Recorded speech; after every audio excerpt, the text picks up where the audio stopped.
എല്ലാവർക്കും നമ്മുടെ യൂട്യൂബ് ചാനലിന്റെ പുതിയൊരു വീഡിയോയിലേക്ക് സ്വാഗതം. നടൻ ബാലയെക്കുറിച്ച് പറയാനാണെങ്കിൽ കേരളത്തിൽ ഒരുപാട് വിവാദങ്ങൾ സൃഷ്ടിച്ച ഒരു നടനാണ്. എലിസബത്തിനെ ഡിവോഴ്സ് ചെയ്യുന്നതിന് മുൻപ് വരെ ഒരുപാട് സപ്പോർട്ട് ഈ ബാലക്ക് ഉണ്ടായിരുന്നു. ബാലയോടുള്ള മലയാളികളുടെ ഈ ഒരു പ്രത്യേക സ്നേഹം കാരണം കൊണ്ട് തന്നെ മുൻ ഭാര്യയായ അമൃതക്ക് ഒരുപാട് സൈബർ ബുള്ളിങ് നേരിടേണ്ടി വന്നിട്ടുണ്ട്. ബാലയുടെ പഴയ കാലത്തെടുത്ത ഒരു ഫോട്ടോ ഇപ്പോൾ വൈറലായി മാറിയിരിക്കുകയാണ്. എന്തായാലും നിങ്ങൾ ഈ ഫോട്ടോ കണ്ടില്ലേ?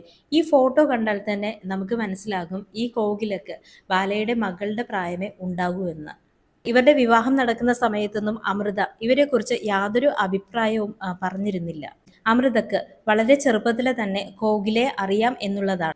നമുക്ക് തന്നെ മനസ്സിലാക്കാൻ സാധിക്കും ഈ ഫോട്ടോ കാണുമ്പോൾ ബാല ഒരു മോളെ പോലെ കൊഞ്ചിച്ച് വളർത്തിയ ഒരാളാണ് ഈ കോകില എന്ന്. മറ്റൊരു കാര്യം, ഈ ഫോട്ടോ കണ്ടപ്പോൾ എനിക്ക് തോന്നിയത് കാവ്യ മാധവൻ ചെറുതായ സമയത്ത് ദിലീപുമായിട്ടെടുത്ത ആ ഒരു ഫോട്ടോ വൈറലായിട്ടുണ്ടായിരുന്നു. ഏകദേശം അതുപോലെ തന്നെയാണ് ഈ ഫോട്ടോ കാണുമ്പോഴും പെട്ടെന്ന് എനിക്ക് തോന്നിയത്. എന്തായാലും ഇങ്ങനെ കുഞ്ഞിനെ പോലെ കണ്ടു വളർത്തിയ ഒരാളെ പെട്ടെന്നൊരു ദിവസം ഭാര്യയായി കാണുന്നത് ശരിക്കും കാണുന്ന ആൾക്കാരെ തന്നെ ഞെട്ടിപ്പിക്കുന്ന ഒരു കാര്യം തന്നെയാണ്. എന്നാലും ഞാൻ ആലോചിക്കുന്നത്, ഈ ഒരു ചെറിയ കുട്ടിയാണോ വളരെ ചെറുപ്പകാലം തൊട്ട് ബാലയെ ഇങ്ങനെ സ്നേഹിക്കുന്നതും ബാലയ്ക്ക് വേണ്ടി കത്തുകൾ എഴുതിയതും?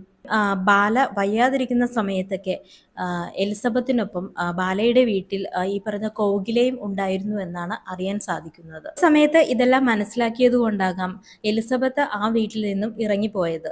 ഇനി മറ്റൊരു കാര്യം പറയാനാണെങ്കിൽ ബാലയുടെ വിവാഹങ്ങളെ കുറിച്ച്. ഇപ്പോൾ ബാല 21 വയസ്സിൽ വിവാഹം കഴിച്ച ഒരു കാര്യം ഇന്റർവ്യൂവിൽ പറയുകയുണ്ടായി. ഇപ്പോൾ ബാല തന്നെ അതിൽ പറയുന്നുണ്ട്, ഒരു സർട്ടിഫിക്കറ്റിന് വേണ്ടിയിട്ടാണ് 21ാമത്തെ വയസ്സിൽ തൻ്റെ റിലേറ്റീവ്സ് ആയ ഒരു പെൺകുട്ടീനെ വിവാഹം കഴിച്ചതെന്ന്. അമൃത തന്നെ ഇത് പറഞ്ഞിരുന്നു, ഈ കാര്യങ്ങളൊക്കെ അറിഞ്ഞപ്പോൾ ഒരുപാട് വൈകിപ്പോയി എന്ന്. അപ്പൊ ഇത് കാണിക്കുന്നത് ബാലയുടെ 3 വിവാഹങ്ങൾ ലീഗലായിരുന്നു. ഒന്ന് ഫസ്റ്റ് മാരേജ്, 2 അമൃതയുമായിട്ടുള്ള മാരേജ്, ഇപ്പോൾ ലാസ്റ്റ് ആയിട്ട് കോകിലയുമായിട്ടുള്ള മാരേജ്. എന്തായാലും ഇതെല്ലാം കാണുമ്പോൾ ബാല വലിയൊരു നിഷ്കളങ്കനായ വ്യക്തിയാണെന്ന് എനിക്ക് പേഴ്സണലി തോന്നിയിട്ടില്ല. 4 വിവാഹം കഴിച്ച ഒരാളെ സംബന്ധിച്ച് കോകില അവസാനത്തെ ആളാണെന്ന് വിശ്വസിക്കാൻ പാടാണ്. നമുക്കറിയാം ഇതെല്ലാം വളരെ വ്യക്തിപരമായ തീരുമാനങ്ങളാണ്. എന്നാൽ കാണുന്ന എല്ലാവർക്കും ഇത് അക്സെപ്റ്റ് ചെയ്യാൻ കഴിയണമെന്നില്ല.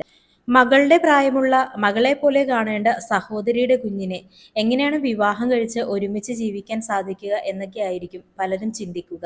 എന്താണ് ഇതിനെക്കുറിച്ചുള്ള നിങ്ങളുടെ അഭിപ്രായം? താഴെ കമന്റ് ബോക്സിൽ രേഖപ്പെടുത്തുക.